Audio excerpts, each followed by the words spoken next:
to connect with people is about being a good listener. God gave us 2 ears and 1 mouth, which means for me, listen at least twice as much as you speak. In a world of narcissism, in a world of iTunes, iPhone, be selfless. Make a relationship capital deposit.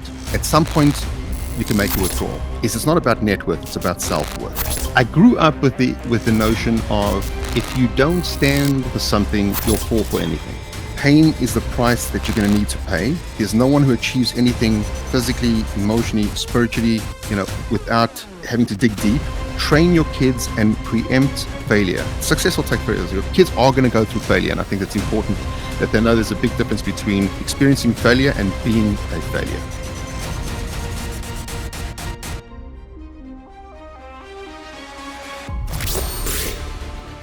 Today, I'm sitting down with Antony Gordon. Antony is also the CEO and founder of Stealth Consulting Management and the managing director in business development for Adeptus Partners. Antony has developed a national reputation as one of the leading inspirational speakers on the Jewish speakers circuit, a USA Today and Wall Street Journal best-selling author.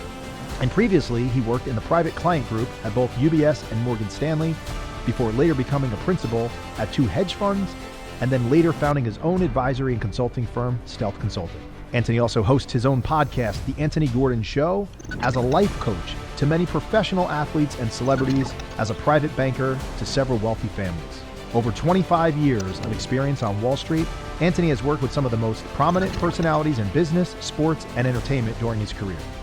Antony is also the chairman of the board of advisors of America's Voice in Israel, which is responsible for bringing some of the most prominent professional athletes, celebrities, and entrepreneurs to Israel, as well as having assumed a leadership position in bringing together some of the largest owners of real estate in America and Fortune 100 companies through the Tax Opportunity Zone program. I met Antony through a close mutual friend, and we immediately hit it off. He is a genuine, caring, loving, and amazing individual who is a superconnector that lives by the credence, do unto others as you would have them do unto you. I've never met such a giving person as Antony, who has bent over backwards to help others, including myself, without any expectations for anything in return.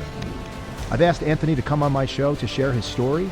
I truly enjoyed this conversation with Antony, and I wanted the world to meet him and to experience what I've experienced. Antony's energy is contagious, and I believe you will enjoy this conversation as well. Antony is one of the most open and transparent people I've ever met, which I believe is his greatest gift. So with that said, let's dive in with Antony Gordon. Antony, welcome to the show. Thank you, Jay. It's great to be here. It's great to have you. We've been talking about this, and I'm really happy you're on. My first question I ask everybody who comes on my show are, who are your top 3 rappers of all time? So in my case, I tell you why it's an unfair question, because I had a very close personal relationship with MC Hammer, who became literally a soul brother. So I'm going to put MC Hammer as 1, 2, and he also gets the bronze medal. I love it. It's awesome. I love MC Hammer. All right. My next question that I ask everybody is, who are the 5 people, your top 5 people that you surround yourself with the most, excluding your family, your immediate family? Obviously, we're living in the same house as them. I'm trying to understand, the old saying is you are the average of the 5 people you surround yourself with the most. So who are those people for you? So I would say those people are as follows.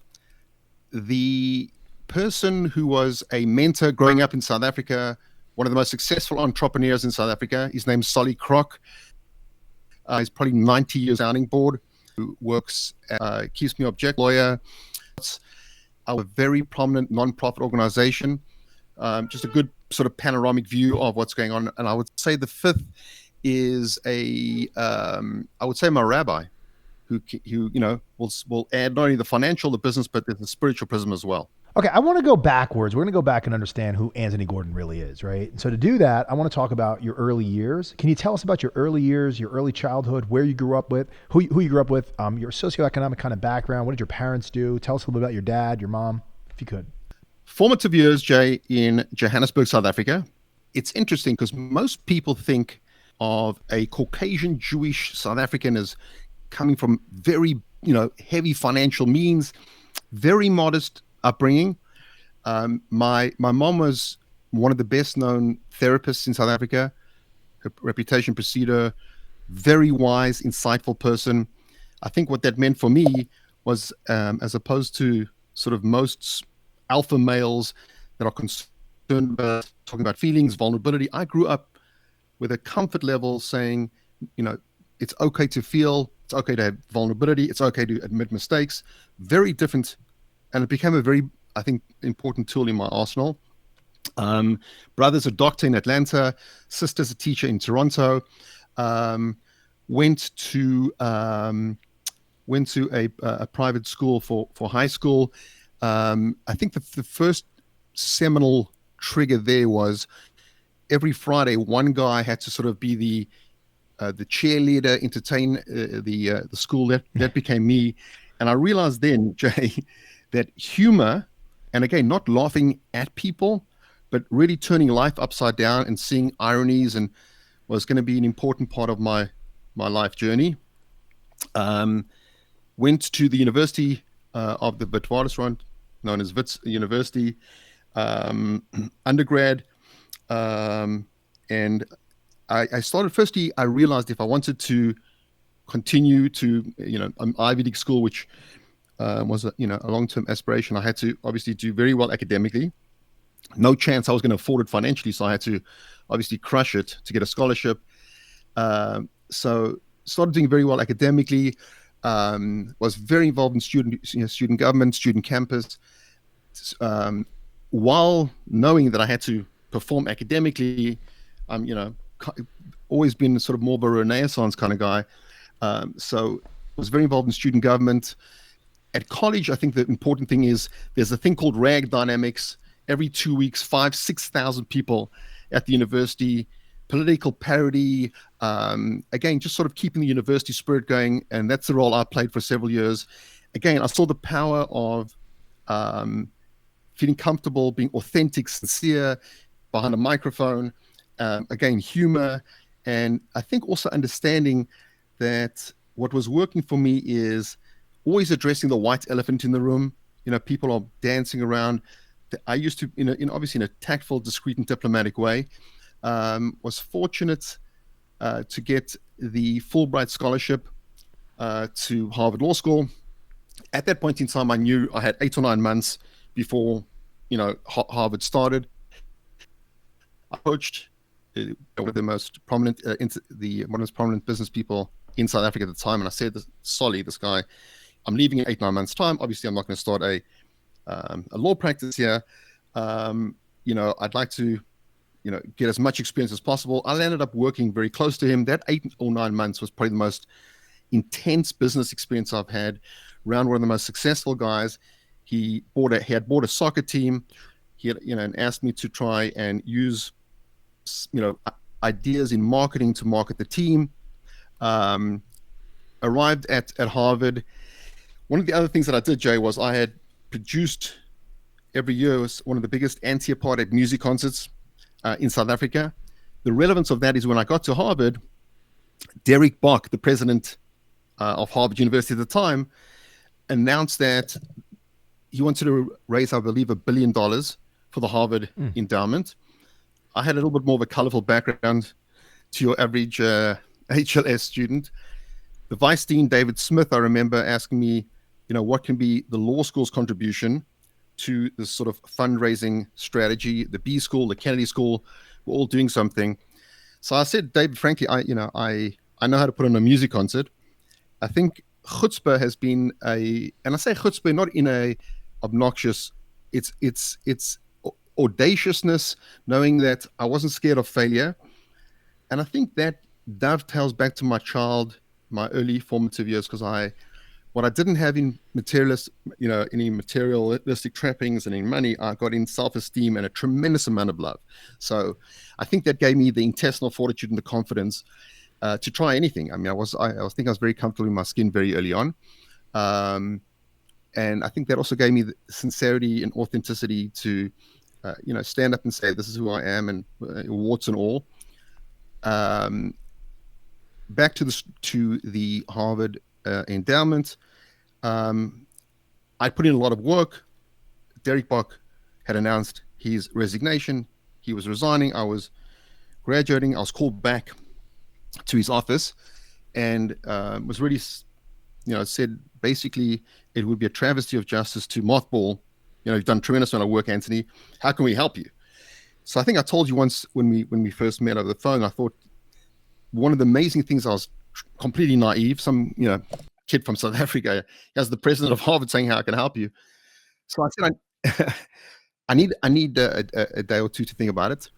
I went to the business school, happened to see a white paper on one of the tables. It happened to be a case study on the Lowe's Corporation. I looked at the founder, the late Larry Tisch, and I said, I need to meet this guy. Long story short, a phone call was made. Found myself in the hall in the office of the late Larry Tisch, who at the time was the CEO of CBS. And I said, Larry, I've looked at the Nielsen report. I see that NBC and ABC seem to be ranking higher than you. And the demographic that you seem to have alienated or lost is the youth. I have a music concert. Forget this parochial Harvard football stadium idea. I'm going to give you exclusive rights. We'll use the CBS insignia, your logo. We're going to do a 1990s Woodstock. And look who's attached. I had Sting attached. I had Springsteen. I had the E Street Band. It's a big deal thing. And as I'm speaking to him and sort of pitching this idea, I see him smiling. So at that point, I thought one of two things. Either the guys with the white coats are going to come in and drag me out, and that's, padded cell, and here we go. Or there's something that I've said that resonated. And I think it was just a mixture between sincerity and just adding value. So I remember he said, come with me, Antony. He walked around. There was a coffee table there. And I remember vividly that he made some calls on speed dial. One of the first calls he made was, said, Jeffrey Katzenberg, this is Antony Gordon. Sort of went around his telephone dial, and clearly he was a power, CEO of CBS, a prominent family.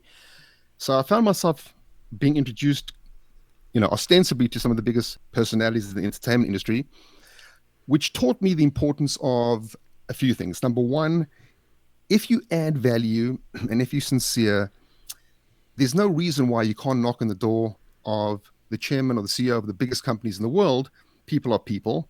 And instead of going there to hit somebody up, if you're going to add value and people genuinely see you've done your research and diligence, you should generally find a receptive ear. Came out to LA, short sojourn in the practice of law, where I realized very early on that two things. Firstly, sort of redlining documents, for the rest of my natural life was probably not, it wasn't really my personality.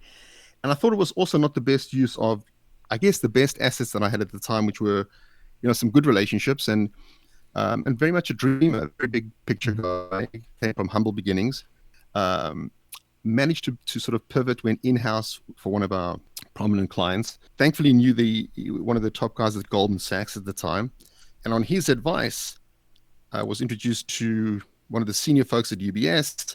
They ended up at UBS, I believe it was Payne Weber at the time, for 5-6 years.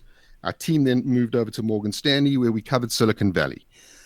I think that became also a very significant step in my journey, in as much as, firstly, the sort of the power that Sand Hill Road that's generated out of that world, and also seeing the power of technology, both positive and negative.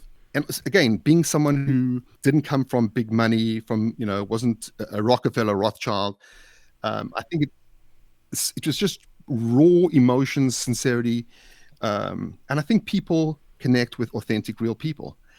There was no agenda. I did well at Morgan Stanley. We left the bulge bracket environment. Through a buddy, was introduced to a very senior guy at Goldman Sachs to launch a hedge fund. And frankly, on paper, I thought, this is it. You got the top guy at Goldman, the hedge fund. This is my ticket. And it didn't work out. He's a fantastic guy for a bunch of reasons. The fund didn't perform, which obviously made my job as a fundraiser near to impossible. A few things I learned from that was that you just never know. You never know where it's going to come from. And sometimes when you think this is it, there's some bigger power in the world that says, you're not in control of your own destiny, kind of thing.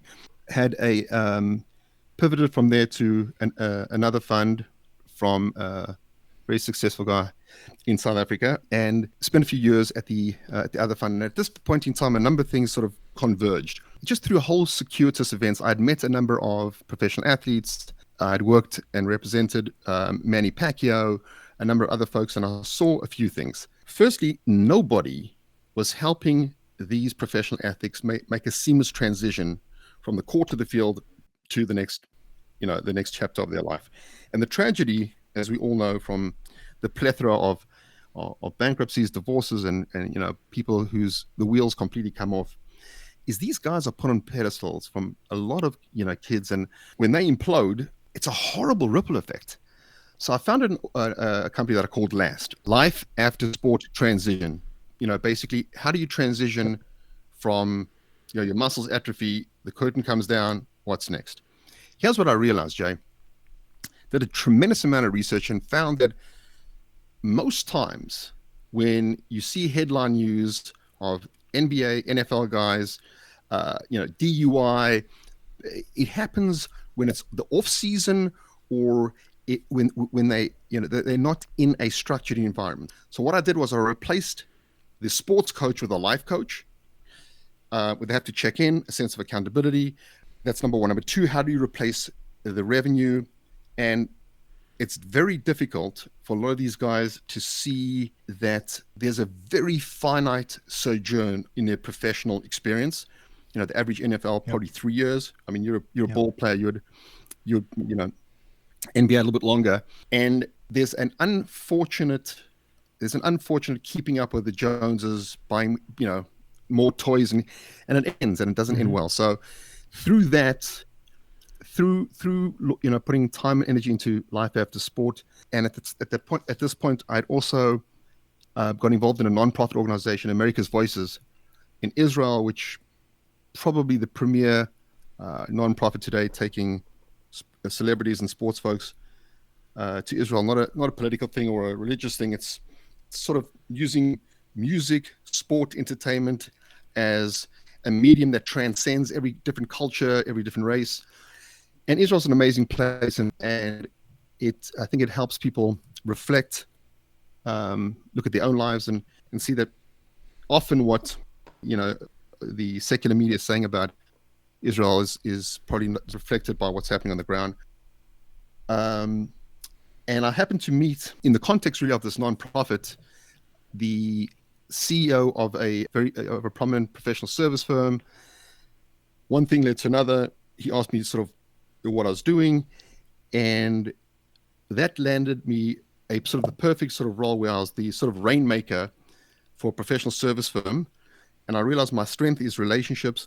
There's a bunch of guys that do a lot of the execution, sort of the role that I play now. And sort of as a parallel to all of this, over the last several years, as you know from some of our personal discussions, have been appearing in the proverbial Jewish speaking circuit, as a speaker at all these major events. And I'd done a number of gigs with Dennis Prager and Ben Shapiro.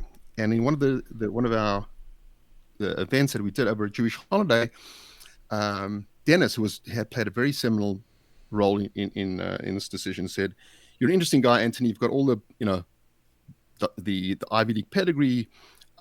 You think about things as a non-American. You might have a different perspective. You've got the humor, and you've got and you care deeply about people. I think a person like you can fill a void in terms of just dispelling a lot of preconceived myths that pop culture imparts. I think you do it in a very non-critical way. I mean, you care about people." That was sort of the precursor to launching the Antony Gordon Show podcast.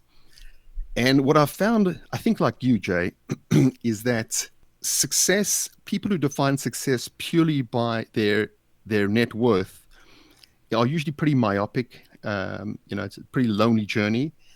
I think as a result of the pandemic and maybe people being a little bit more introspective, doing a bit more soul searching, I've had quite a bit of attention in the podcast, some interesting media pieces, and I'm at a point where I feel close to 30 years of making a lot of relationship capital deposits.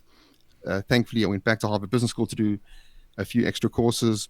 So I've developed, I think, a solid, robust Rolodex, very focused on wanting to play my role in doing the following. I think, firstly, light somewhat of a spark in a dark world.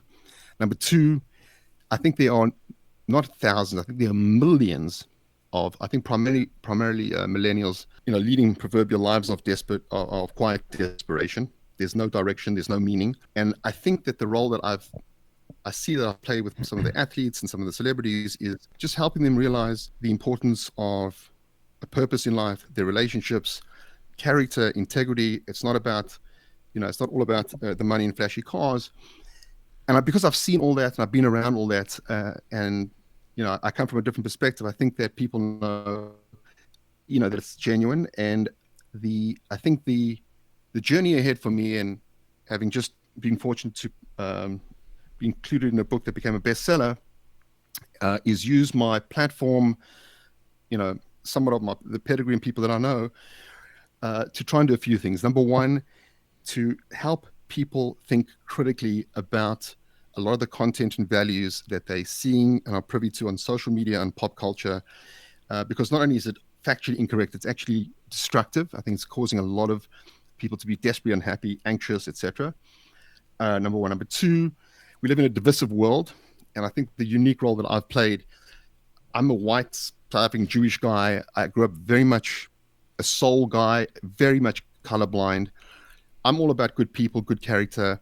I've always been the guy who reaches across the aisle, and I think it's a role that I'm in a sort of uniquely positioned to play by virtue of the American Voices, which takes significant people to Israel who've got a huge profile. And and thirdly, just I think like you, on the business side, I think some very exciting, disruptive things that are happening. And I think I'm on a drone looking down, because I get a very sort of the vortex of interesting deal flow, interesting people, privy to a lot of interesting things. So to capitalize on some of those opportunities, to try and give back, I think that's where we are. And us meeting and crossing paths when we did was, I think, very auspicious. I think that I can say this on air. I said it to you before. Thankfully, I'm not at a point in my life where I'm looking for more friends, but I think you and I connected, sort of on a kindred spirit. And I thought about this. I think both of us have been through either rock bottom or near death experiences. And I think the greatest commencement speech that I've ever heard to that point, the guest speaker at my alma mater at Harvard ascended up the ladder, got on stage, and basically, and I'm paraphrasing, and said, I was poorer than a church mouse. I was on the dole. I just was at the end of a failed marriage, but I had a dream. I had a daughter that I loved, and I had a typewriter. And that's how J.K. Rowling started her address at Harvard. And Harry Potter obviously was the product of that. But what she said was, when she hit rock bottom and all the externalities had been ripped from her, the raw essence of who she was what she was faced with. And when you reach the point where you no longer have to placate people, when you reach the point where I think you really get a sense of who you are, what your mission is, and you also reach a point, and I think we both probably have, is you contemplate meeting your maker, and it's real. And I don't think there's too many guys like us, Jay. I unfortunately, I just see, just because of the circles that I'm mixing, I think that there's a lot of people that are, are setting up a ladder, and they find later in life that it's leaning against the wrong wall, and they don't have, like you and I have been fortunate to have a soulmate. They haven't stopped and thought, they're in a big rush to go nowhere, and I think it's a tragedy. You mentioned earlier when I asked about your childhood, you didn't talk about your father. Is your father in your life? Was he in your life?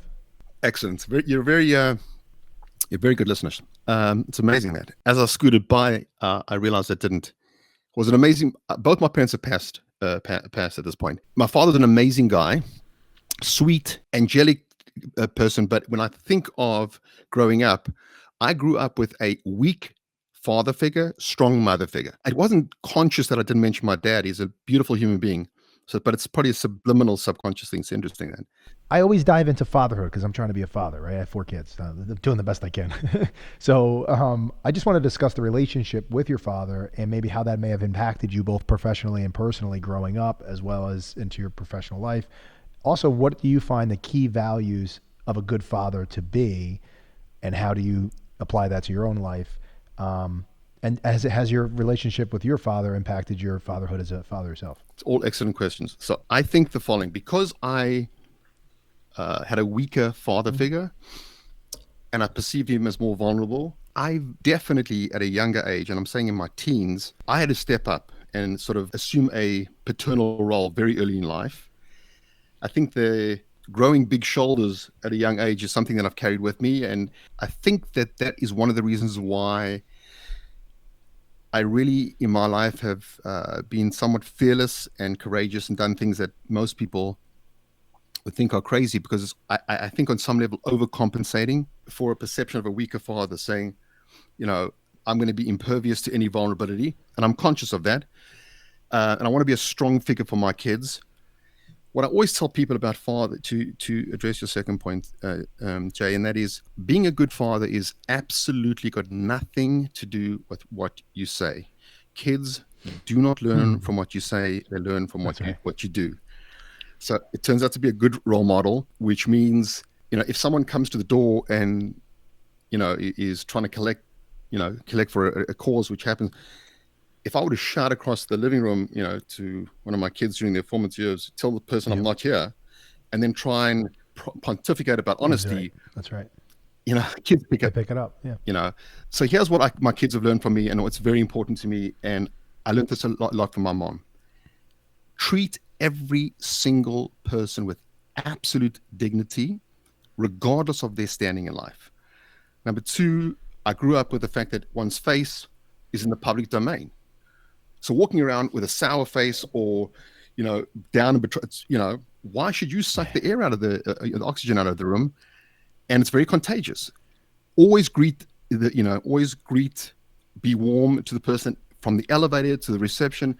And Jay, I'm telling you, my entire life, I've always, whenever I, am in an office building, people remember, and one of the most important things, remember a person's name.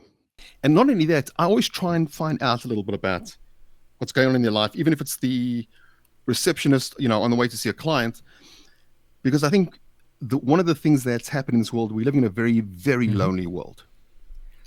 I don't think it's by chance that the very first ad that Apple had was a faceless person dancing alone. And I think that that's how a lot of kids feel. It's a optical illusion that the internet and this virtual community has brought people together. It's exactly the opposite. There's a tremendous level of anxiety. I always say I made my living and my way through the internet, and it created all kinds of opportunities for me and my family. But in many ways, it hasn't been very, very good for society. And the things that I worked on early on, I did not ever fathom that they would have been used in the way that they have been used in more recent years, the social networks and online video and all this kind of stuff. Okay, so I want to understand the mindset of a successful person that is the Superconnector. You're one of the most Superconnectors I've ever met. You know everybody, whether it's CEOs at major organizations like CBS or NBC, or athletes, entertainers, musicians, investors. I mean, I haven't met many people like you that are so connected, but I never heard your name. It's an interesting, I know another guy, Renee McLean, is a good friend of mine in the music industry, similar guy. He literally he's introduced me to like Queen Latifah, real name is Dana, like you name it, Master P, he knows P. Diddy. It's insane. And if you ask the average retail consumer that buys music, they'd never heard of Renee McLean, but he makes this shit happen, right? That's what's amazing. Guys like you guys are what makes the world move, right? So I want to understand, in your own opinion of yourself, what is your superpower? God gave us 2 ears and 1 mouth, which means for me, listen at least twice as much as you speak. To connect with people is about being a good listener. Again, it sounds like you're patronizing, but because people feel not only alone, that they don't feel that they're being appreciated. So I try and listen, I try and remember, and I've done many, many times in my life, put people together. And the most important thing with any relationship, and I think I mentioned that with you, is in a world of narcissism, in a world of iTunes, iPhone, be selfless. Make a relationship capital deposit. At some point, you can make a withdrawal. So, and it's about the message, it's about the content, it's not about me. So if thank God, I feel blessed as a connected guy, but the naming lights is not as important as, if I'm a phone call away from anyone that I need stuff done. Sure. On the flip side of that, if you're Superman, what's your kryptonite? If you have to cull down into a word or two, what I think has been my unique ingredient, it's sincerity and authenticity. I think that I live in a world where most people spend money they don't have to buy things they don't need to impress people that I don't like. Right.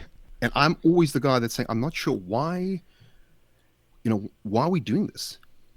And that's just, it's as one of the first things I learned as a public speaker early on, Jay, people want real. Yeah. So I think it's about being sincere, being raw and authentic.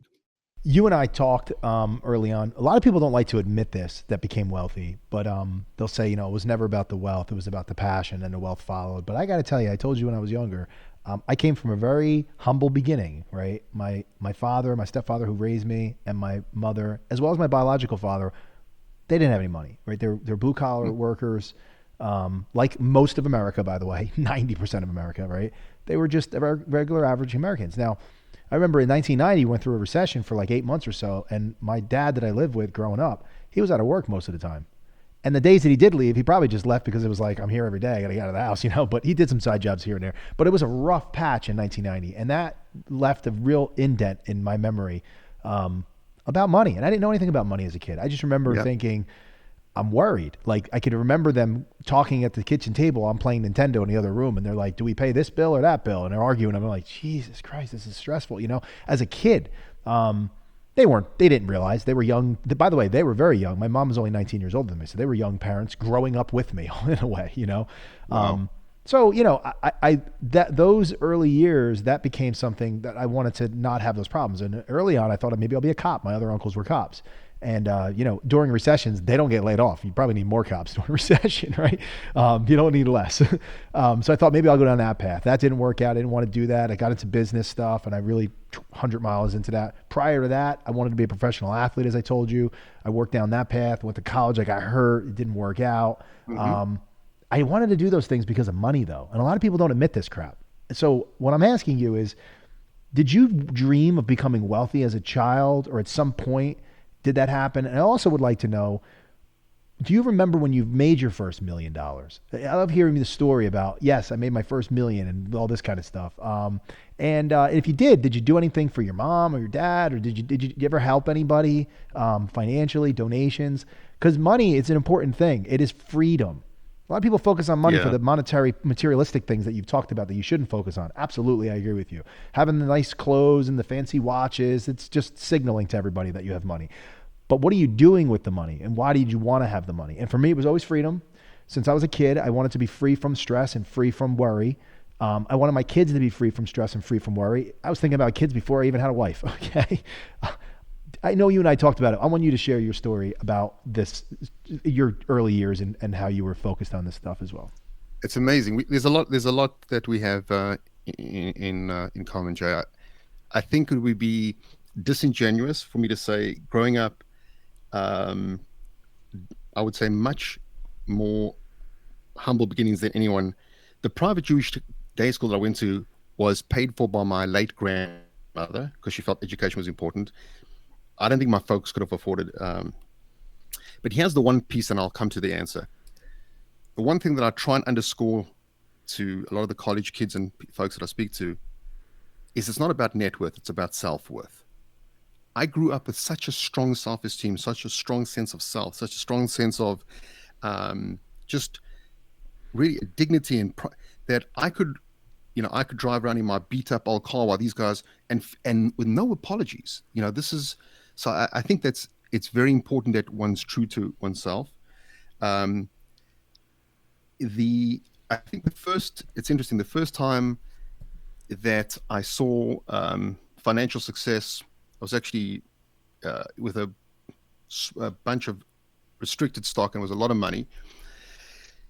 There's no question that it does create a sense of freedom, for sure. Yeah. And I think it does alleviate some anxiety. The first thing that was my knee-jerk reaction is to give. I think that I'm very involved in a lot of things. Mm-hmm. And that's something I grapple with. Jay, I grapple with people who are blessed with more lollipops than most, that sort of hoard it, because not only do you not take it with you, but there's a sense. I think with it comes a sense of obligation. Um, but I also, and I told you this on one of our calls, I spent a lot of time making other people a ton of dough, really a ton of dough. And I'm at a point in my life right now where, 3 decades of doing a lot of relationship capital deposits, sitting on a lot of high-end boards. I'm at a point right now where I think I've got a good sense of, where I want to be, where my family wants to be, and being very judicious with time and energy so that I'm working smart, not necessarily hard. And I think that, frankly, the biggest wealth that I will build will probably still be in the next 5 to 10 years.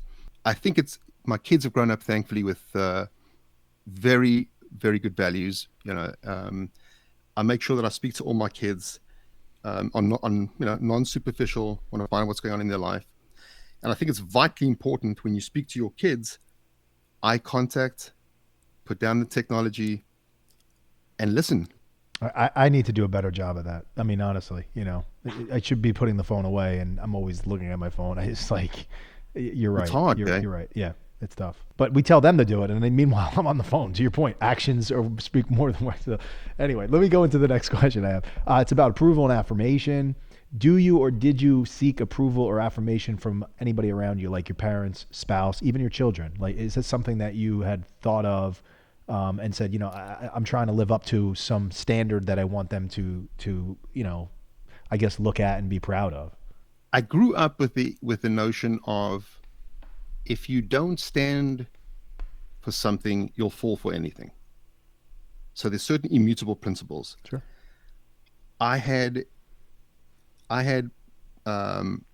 parents, primarily my mom, but I had people around me that really believed in me. I didn't want to disappoint them, but there was no pressure in, you should become a lawyer, a doctor. I think it was really self-driven, and I see that in my kids as well. Just really fill them with tremendous love, make them believe in themselves. All we can do, Jay, is really give them a roadmap and a GPS, and try and make sure that they've got enough tools to recalculate as few times as possible. I like that. Here's one for you. Late nights, early mornings, neglecting your friends, being misunderstood, feeling overwhelmed, feeling alone, questioning your sanity in the process and the journey. These are the cost of success, as they say, right? Some call this the loneliness of excellence. Becoming the best at what you do requires absolute obsession. We see this with professional athletes like Michael Jordan, Tom Brady. It's probably the easiest way to see it is with athletes. But if you look at the business side or the music side, these people are in the studio every day in music and business. They're at the office 7 days a week, working 15 hours a day, grinding, trying to get to that destination. Can you describe the level of obsession that you've had in your career on your journey to your success? It's funny, I was speaking to my kids about this. I alluded to, in the beginning of the discussion, I knew in order to get a fully paid scholarship into the best schools in the world, that I had to be the number one student at a very top university. So early on in college days, well, everyone was out, Saturday night partying. I was in the library. I used to reach a point where I would put 18 or 19 hours of work. I would bring food, go to my university, lock myself day in and day out, because I knew this is my ticket. Yeah. It's there's no one I can turn to for dough. There's no one. I had to crush it. And I think what that developed in me is an insane hyper focus and discipline, and know that that pain is the price that you're going to need to pay for greatness, and not avoid pain. But and I think the attitude I also grew up with, that there's no shortcuts. There is no shortcuts. So I took that. I think that sense of discipline, focus, and that work ethic, into my life, and I'm a very driven guy. And I think, my challenge sometimes is to switch off. It's I'm sure, like you, I'm sure your mind's working all the time. this actually, the cost of success, the loneliness of excellence, it ends up having some kind of a impact on your personal relationships generally, right? Did Yeah. you find that you had some impact on your personal relationships on your journey, particularly when you were in your formative years going into like college and beyond and the very early, because once you get into your professional life, you kind of surround yourself, that's why I asked about the top 5. You kind of surround yourself with like-minded individuals that are all kind of obsessed. And you have to have the right person at home, your wife, which clearly you do. We've 100%. spoken. And they have to be 100% supportive of you. And because the journey isn't about you. The journey that you're on is about the family, right? That's really what it is. And so my wife, Caitlin, she's an angel sent from heaven. I say this all the time. She's 100% supportive with absolute, complete conviction and faith. Doesn't even question me. She's like, if you know you've done the research, she doesn't ever say boo-hoo. You need that. Otherwise, it's divisive, right? So you said the world is divisive. Sure. You're going to be like, well, what about us and the kids? What about and it's like, she understands it's all because of us and the kids, right? Can you explain to us, or maybe me, just tell me who in your life, or some people in your life, and you don't have to name names, right? If you don't want to, but like, did you have a divide where you lost some people along the way, unfortunately, because you were on a different journey than they were on? Unquestionably. I was the big man on campus. I was, I think that I've got a more of an effervescent personality than most. And when I dived into the library and I made a decision that I have to be the number one in order to get the scholarship, in order to, I pulled back on any social commitments. And there were people, checking in saying, Antony, come out and play kind of thing. And I just, I was fixated on the long term. And there were some people that were pissed off, like, you're too good for us, Right. holier than thou. And I realized that life is not a popularity contest, and the people that really care and the people that understand what you're about will be there. That's right. And I see, unfortunately, and I think part of what I see in social media is people doing crazy things to get likes or to get responses, and they're not building the internal wall. It's all about placating. It's all about appeasing. So as early on, Jay, I learned once you've thought it through, figured out what you need to do, what other people think of you is none of your business. I like that. I want to dive into something else. I read this book years ago. Angela Duckworth. She's a professor at UPenn. She's the author of Grit, The Power of Passion and Perseverance. And she has said that highly successful people had a kind of ferocious determination that played out in 2 ways. The first one is these people are unusually resilient and hardworking. And the second one is they know in a very, very deep way what they want in life. They create a plan and they go get it. How do you instill this, the grit, in your children, the values that you're talking about? Because you have a great life, you have all these famous people around you. The world is so superficial these days. What do you think, like, how do you think that they're going to create that grit? Like, we had the grit because of the way we were raised and, the environment, but they have a different environment now. They're a little more sheltered. So how do you do that? And I'm asking you that as a father. Yeah, and that's a fantastic question. Firstly, the book that you're referring to and the concept of grit and intestinal fortitude, I see now looking back, there is no question that it's not about the intelligence, the looks. It's really about the ability to turn the stumbling blocks into stepping stones. And it really comes down to grit. I have tried, Jay, to inculcate into my kids that pain is not bad. That because one thing I've guaranteed to all my kids, they will feel pain in their lives. They will have disappointments. They will have setbacks, and that I've tried through example and through conversations and sort of role playing that we've been through, it is to know that pain is the price that you're going to need to pay. That there's no one who achieves anything physically, emotionally, spiritually, without really having to dig deep. No marriage is successful without pain. There's not a chance that you can, unfortunately, the Hollywood sort of romance, I think, has done a tremendous disservice. So being a public speaker, I think, has been the biggest blessing for my kids, because I think that I've taken a tremendous amount of time to develop a lot of original content, being around a lot of successful people, having spiritual component, professional component, spending many years in academia. I really thought this through a lot, and develop material where my kids have heard, I think, at the end of the day, it's the importance of learning how to flex those internal muscles, that they will never, ever have everyone like them. Mm-hmm. That's not their job in this world. That their character and their integrity at the end of the day is going to be, the criteria for success. And in no circumstances to ever compromise who we are in terms of our morals and character. And again, that really training them and underscoring that they're going to be tough times. I think, to your last point, as a father and as a parent, the disservice that I believe a lot of parents, and in a well-meaning altruistic way, is they try and mollycoddle or protect their kids from any pain or tough times. Tough time at college, the professor, and they parachute in and they say, they will never develop that muscle.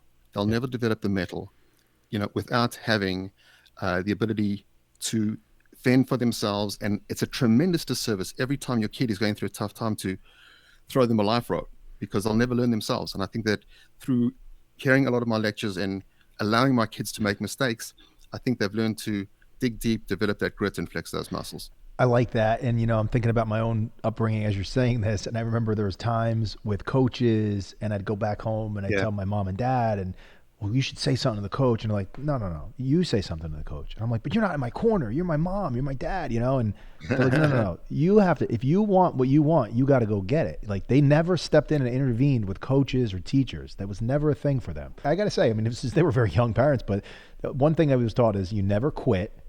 If you start something, you finish it. And if you want something, you go get it. But you don't ask mommy and daddy, because we're not always going to be here for you. So early on, I figured that out. It wasn't easy as a kid. I was like, you guys are terrible.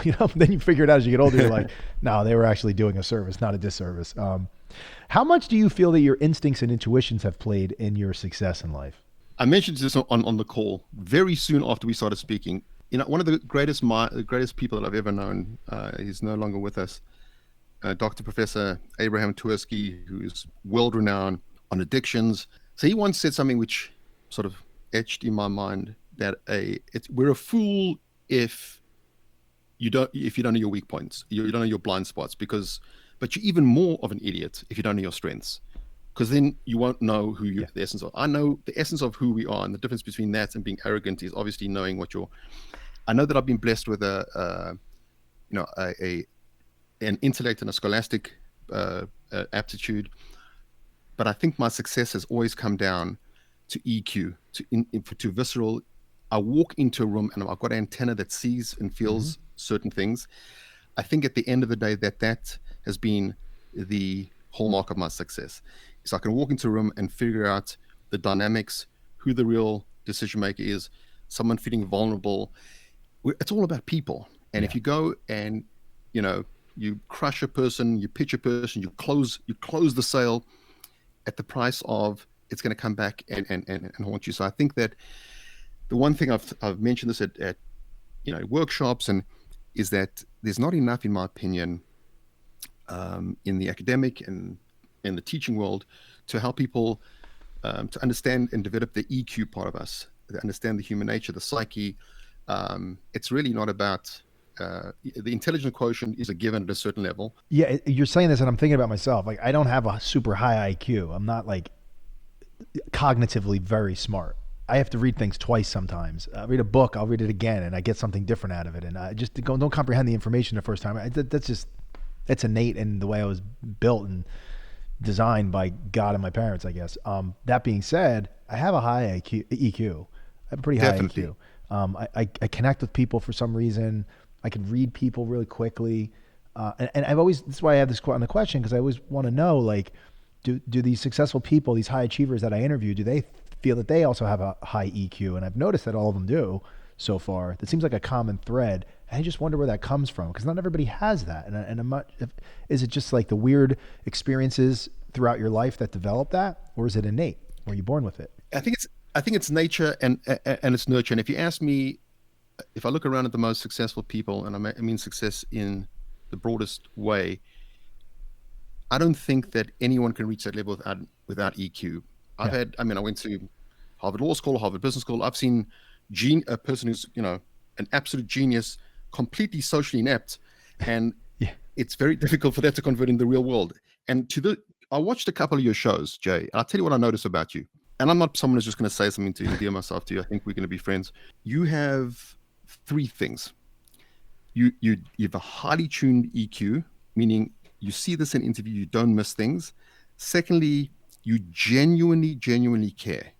It's apparent. And thirdly, I think you are a very sincere guy, and people pick that up.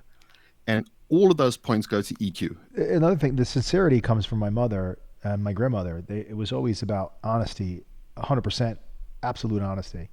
I don't even do white lies. I just, because it always comes back in some way. I can see that in you. Yeah, I'm just totally, to a fault, honest with people. Sometimes it's like, my wife was like, how do I look in this dress? I'm like, don't ask me that. No, I think that's why I connected with you. I picked up in you totally tremendous integrity, sincere, and you're a humble guy as well.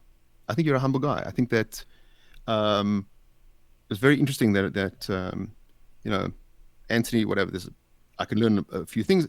It's very refreshing that when, as opposed to people are pounding their chest and trying to sort of outdo each other. I appreciate that. Two more questions and then we'll hop because we're coming up on time here. So failures. We talk about all the successes on this show, but I always want to ask people, what in your mind, right, has been the biggest failure in your career professionally? What has been your biggest failure? I'll just say a quick story. In 2007, I was the co-chair of like a major big deal conference, and the guy was introducing me and said, "This is Antony Gordon. He's a Fulbright. He's a Rhodes. He's of this." And my kids were in the front row. They were very young, and I was like, we were smiling at each other, and I hope they were thinking what I was thinking, is that there's been so much blow up, so many mistakes, and like this is a fairy tale thing. There's a number. I think that this hedge fund that blew up. I mean, even though I wasn't like I did something. What was the timing of the hedge fund, by the way? What years were that? 2006 to 2008. So basically, 2006 and 2008 the 8 crash, and you guys got screwed. You could blame all the credit markets for that. But I bet the farm on this. I was totally convinced that this is. So it was very humbling. And it was I think that was a very important. Sure. Definitely, it was an important life lesson. There was a deal that I was involved in that also I had a lot of stock in. I had a big equity position. It was, it seemed to be on the road to, and at the 11th hour, the wheels came off, and then you have to deal with, in your mind's eye, figuring, 6 months, a year from now, it's not going to happen. And that's another thing that I think is important as a father.